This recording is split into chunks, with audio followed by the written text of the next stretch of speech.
Think about an everyday object you carry with you everywhere. If you reach into your pocket and flip those notes over, you'll see a collection of India's most celebrated national monuments. The 10 rupee note features the wheels of the Konark Sun Temple. The 20 rupee note highlights the massive monolithic stone of the Kailasa Temple at Ellora. We see Hampi on the 50 and Rani Ki Vav on the 100. And carved right into the walls of these exact national monuments sits Kamashilpa, explicit, unapologetic, erotic art. You will find these carvings across the entire country. They stretch from the north to the south, decorating Hindu, Jain, and Buddhist sites alike. Today, many people look at these sculptures and feel an immediate sense of shame, or dismiss them as obscene. This reaction marks a sharp departure from the intentional, open gaze of the ancestors. To understand that gaze, we have to define Kamashilpa.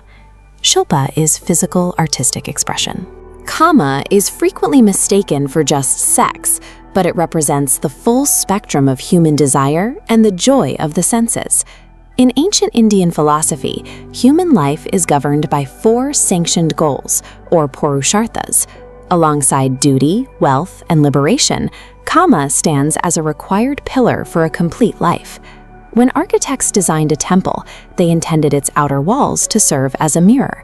They carved scenes reflecting the totality of worldly existence: war, foreign trade, gambling, and childbirth. Looking at the density of life depicted at the Rani Ki Vav stepwell, you see that Kama is the biological engine driving all of this existence, so it was documented right alongside everything else. These carvings also served a psychological purpose. They acted as a mirror for the monks and ascetics who inhabited these sacred spaces. These carvings served as a psychological gauntlet. The monk's spiritual strength was proven by maintaining absolute focus while surrounded by images of intense sensory pleasure, like the figures here at Sanchi. The builders were engineering architectural testing grounds meant to separate superficial devotion from genuine spiritual maturity.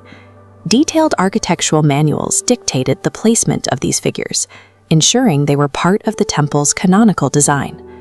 The Agni Purana issues a command: the lower doorways of a temple must be adorned with mithuna, or amorous couples. Later texts state the union of Shiva and Shakti is the literal foundation of creation. Without it, there is no life and no death. The ancient manuals even carry a warning: a temple built without this art is considered a graveyard or a wild jungle, an empty space abandoned by the divine.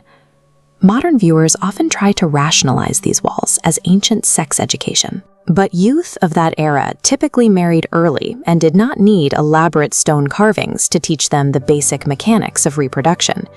Others dismiss them as purely male fantasies, yet the art heavily centers women, giving primary focus to apsaras and celestial nymphs. The ancient tradition elevated human union to a cosmic principle, celebrating it as the primary force that brings the physical world into being. If our ancestors integrated this art into the very structure of their spiritual world, we must examine the origin of the modern taboo. Our current perspective is clouded by centuries of foreign rule. The prolonged imposition of British colonial rule, carrying strict Victorian morality, injected a deep-seated prudishness into the Indian psyche. It erased the open, expansive worldview of the ancient builders. When you look at later structures built under these restrictive worldviews, like the Adalaj stepwell, the vibrant pulse of human life vanishes. You are left with beautiful but sterile geometric silence.